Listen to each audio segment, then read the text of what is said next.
Hey there everyone, Foxy Fern here, and welcome back to part 4 of animating a walk cycle. So in this part, we're going to be moving on to the really juicy, fun stuff in finalizing our animation. For starters, she's going to need some finger motion, because right now she just has her hands in this one little pose here, and so we want to give that the same treatment that we've been giving the arms in giving it a little bit of overlap when her hands are swaying, since she's supposed to be pretty relaxed. And then another thing we're going to do is give her some hair animations. I'll have to get into the rig and figure out where we can find the controls for her hair, because I know they're in here somewhere, but their visibility is just turned off. And then the last thing I'm going to want to do is show you how I like to go about adding some variety to a walk cycle. So sometimes in a game, well, I guess I don't really need these on, do I? So sometimes in a game, you're going to be limited to potentially just 30 frames, or just like the one very short cycle in your character's walk. But sometimes you might be working on a project where you can actually make that longer, just as long as it's interruptible at any point of the animation. And in that case, we can just start with this loop as our base, and then we can expand it probably just into 2 cycles and add a little bit of variety to the motions, like make the arms maybe not swing quite as far in the second motion, or have her head kind of rotate a different way. And then that way you can also add in a blink to where it's not going to be blink, blink, blink. So that part can be really nice too. So let's go ahead and start with the fingers here and bring my graph editor back over. I did make a little button for our finger selection. If only I were on the right shelf. There we go. That would be part of the problem. Aha, much better. So that way I can just select those and save a key if I want to. So yeah, here we kind of have like 2 beats where her fingers are gonna overlap like this. We've got 1 beat here when they're in the back, and then another beat in the front. So I'm just gonna put in a couple poses to start with on both hands, and unfortunately, how well can I do a copy paste on this? I don't know. I could potentially do a copy paste with each individual finger joint, but I think at this point I might as well just make separate poses for each hand. It'd be great to have a tool for that, but I think in this case I'm just going to pose them out separately. So I'll go ahead and just put in a couple poses there, and then we'll offset the fingers to give them a nice organic feel.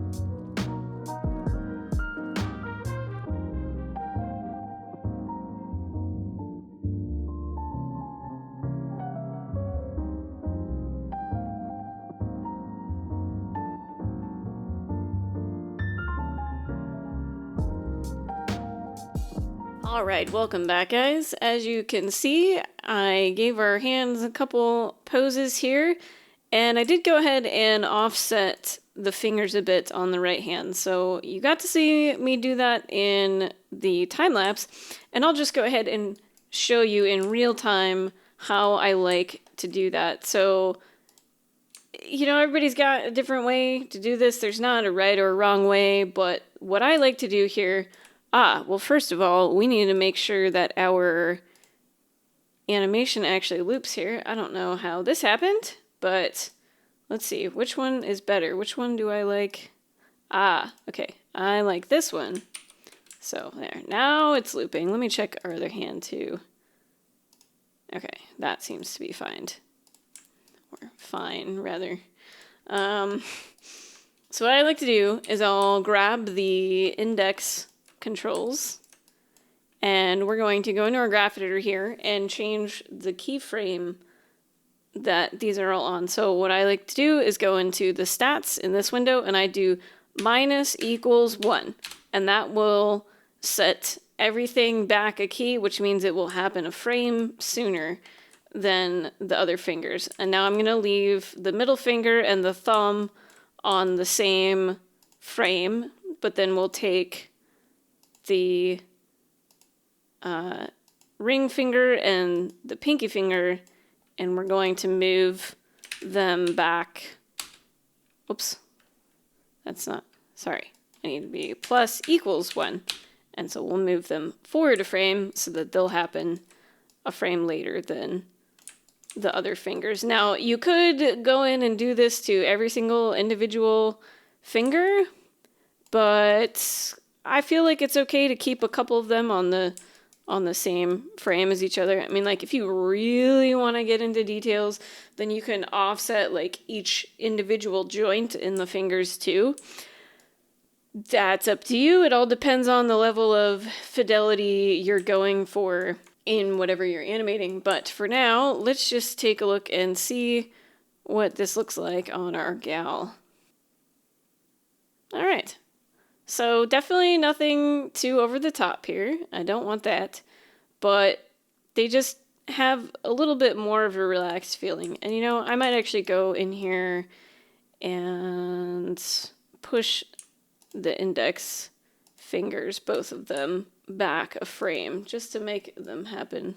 The forward and backward can be confusing. I apologize, but we'll have them happen one frame sooner than the other fingers. And let's take a look at that again. Yeah, okay. I think that's pretty good. All right, so the next step is going into this rig and finding out where the controls for her hair are. Okay, well, if you are using this rig as well, you can find these controls in this very top control here. She has hair controls and apparently eyelash controls. Not sure what lash or lashe controls are. I feel like it's probably just a typo and there shouldn't be an E on the end, but I don't see anything changing, so, well, whatever. We're not concerned about that. Okay, do we get bangs control? Yes. Fantastic. Well, that is cool. This is gonna take a little bit of finessing here. I'm going to make some buttons for these hair controls, so that way I can like select them as a group and key them. We're just gonna do something really simple here. Grab these, make a button, middle mouse, drag to my shelf, and we'll rename this in here. Let's see, what is this called? I know on dudes it's a sideburn, but I can't remember what that little strand of hair is called. There's more than one strand on the side, so I'll just do side strand, right side strand, and then we'll just have her be bangs up here. All right, I'm going to go ahead and make buttons for the rest of these too. All right, there we go. We've got all of our little buttons here for selecting these chunks.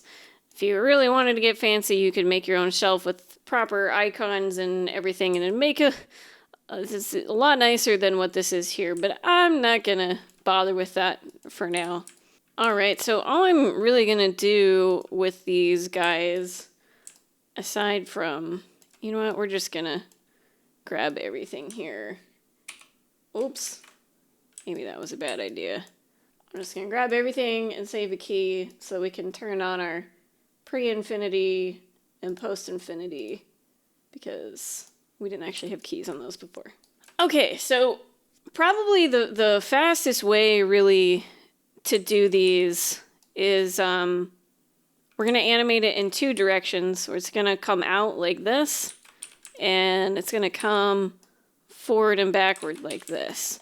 And, you know, you could go in here and animate each individual little control, but I at least like to have them all together as a starting point and then see where that gets us. So we're going to pay attention to, let's see, this is where they should come forward because she's going down.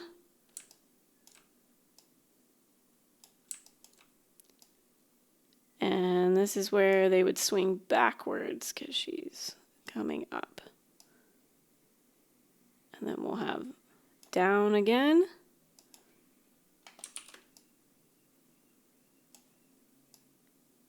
And then the backwards one, we're just gonna, oops, I guess I should bring my graph over here. We're just gonna take these keys and scooch them over a little bit so that they all can be in the right spot there. I totally forgot to save this position like so. All right, that'll be a little better. And then now from the front view here, let's see, this is probably gonna mess up our keys. We could probably just get away with animating on the Z axis for the front one. So how would I do that? We're just gonna grab Z and I'm gonna go ahead and zero those out. And that shouldn't affect the rest of our animation too much because it was mostly the Y. Yeah, it was the Y and the X that were important for that direction. Okay, that's a good starting point. And then I want to do the same treatment to this as I did. Oh, let's just double check this side here. It looks maybe a little weird. As I did with the fingers, and we're just going to take each control and offset the graph by a frame or two. Well, we're just going to do that and see where it gets us. Maybe we'll back these top ones up a little so that the whole thing isn't like too delayed. I think that looks better. I think it's not quite happening at the right time here. So we'll just shift the keys around a little bit and might have to tone down some of it as well. Ah, the Z looks pretty good, I think. Actually, yeah. I really like how the Z is looking. So let's just see if we can grab, let's see, it's her right strand. And we're just going to grab the X and the Y. Actually, the X isn't even really that important. We're going to grab the Y. And I think it's happening too soon. Yeah. Let's see how that turned out.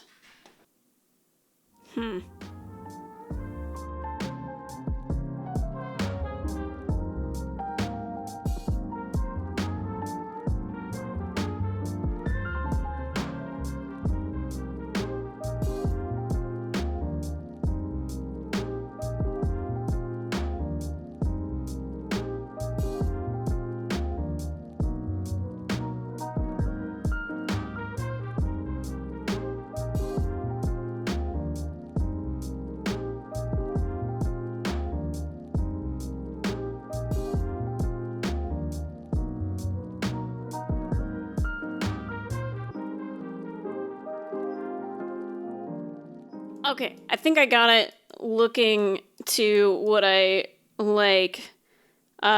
So I think the problem was the way that the rigging is set up in this hair, it's not quite behaving like I would expect it to.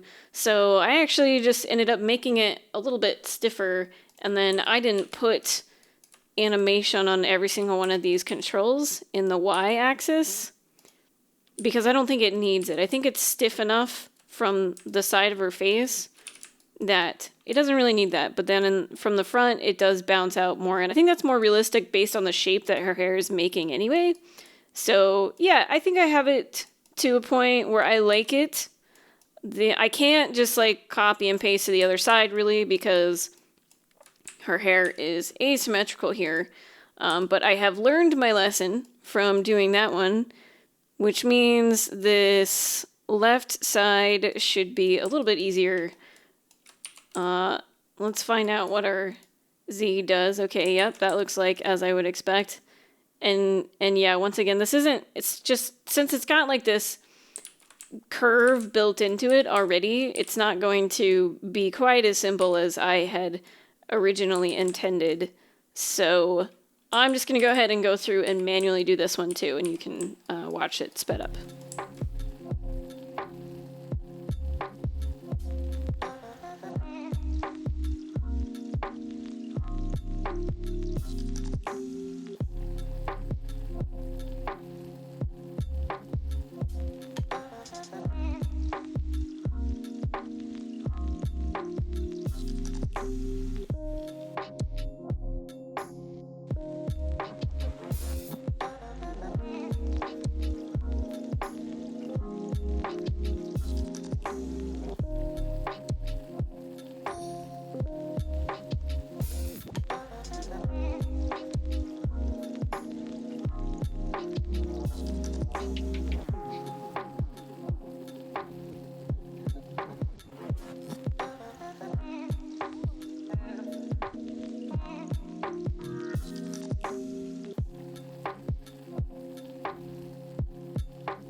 Alright, welcome back. So ultimately, as you probably saw, I decided against actually animating her bangs here.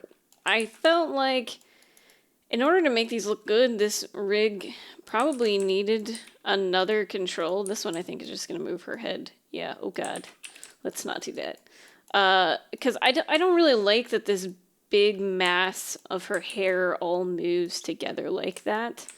And I figured it might just be better for it to stay there. But we animated the strands of hair, and one other little touch I made was animating this bun.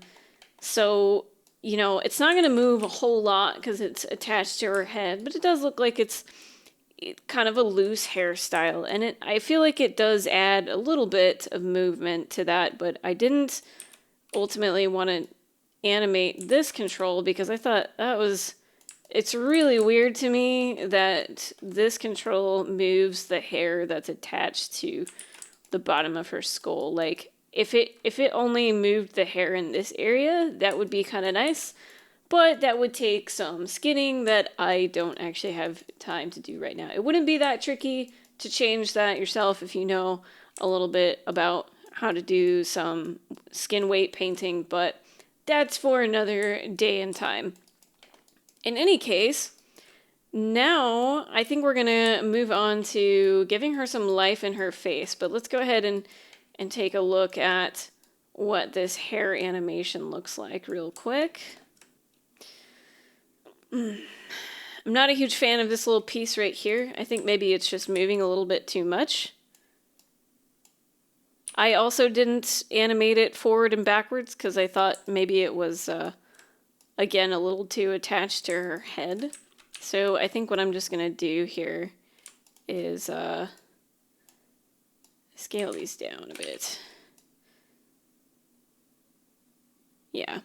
I think a little bit of motion in there is nice, but I don't want to go too over the top. These guys can animate, but I don't want to do that little strand. Okay, so let's move on to... doubling the length of our cycle, and then I can show you guys what I like to do to just kind of change this up a bit. So I'm just going to grab everything and make a new layer, and then we'll just call this cycle. So then what you can do is little things like, I'm probably not really going to change the hips and the center of gravity just because that's going to affect the legs, and I've already got my knee popping sorted out and I don't want to deal with that again. So instead what I'm going to do is we'll just add some slight tweaking to like her chest control. Is this the one that I ended up animating? Yeah. So basically I'm just going to come in here and see, you know, when, so she's moving forward like that, and like I'll just go on my layer here, save a key, and then we can just do a little bit of stuff like that. That will kind of add some variance to her walk. And we can do things like make her clavicles move a little bit further forward in her walk cycle and at different moments and that sort of thing. And then like if you are working somewhere where that's not acceptable to do that kind of thing, you can simply come in here and just turn off your layer and then you don't have to worry about it. I don't like to have more than, say, 1 or 2 layers at a time. Right now, this is pretty simple so far. This is just our root motion layer. As I said before, you could just use the mute channels if you wanted to see what your animation looked like. But for now, I think 2 layers is okay. So I'm just going to go through and add a little bit of variance to a few of her controls on the cycle layer, and we'll see where that gets us.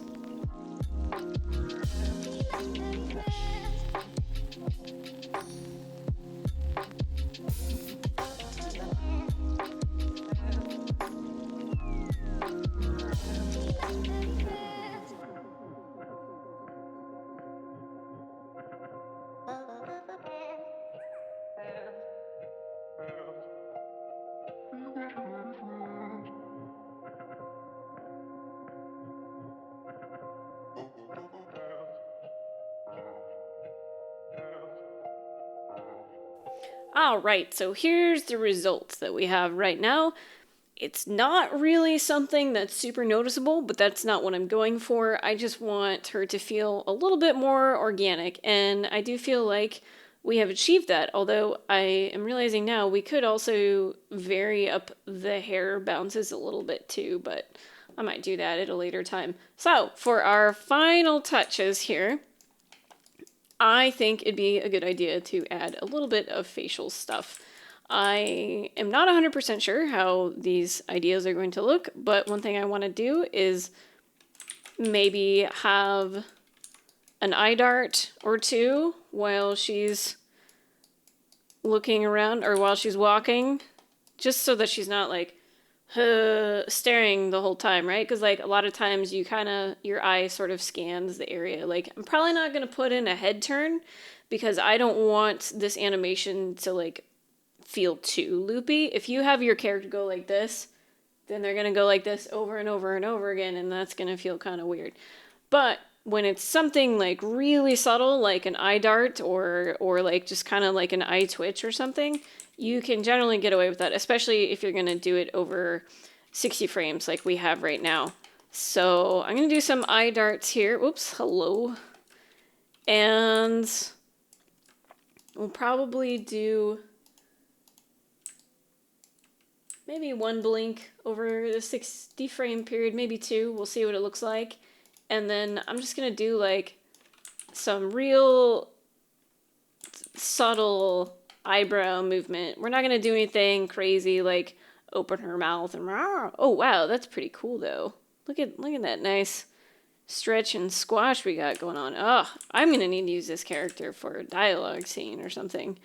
But like, you know what we could do is just have the tiniest little squash as she's like coming down. I'm not going to make her mouth open, but since we are able to play with this and that does look kind of fun, maybe we'll do something like that, but nothing crazy because I don't want her to feel like rubber. Let's see, what else can we do here? Yeah, I think just doing some level of like we might only have 1 full blink, but we could do like a half blink kind of thing. You see them do in animated movies a lot where it's like when somebody's turning to look like this, it's like most of the time your eyes aren't going completely closed, so we can do something like that too. So yeah, I'm just gonna go ahead and experiment with adding some facial stuff to her, and we'll see what that looks like.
Alright guys, here is what I've settled on.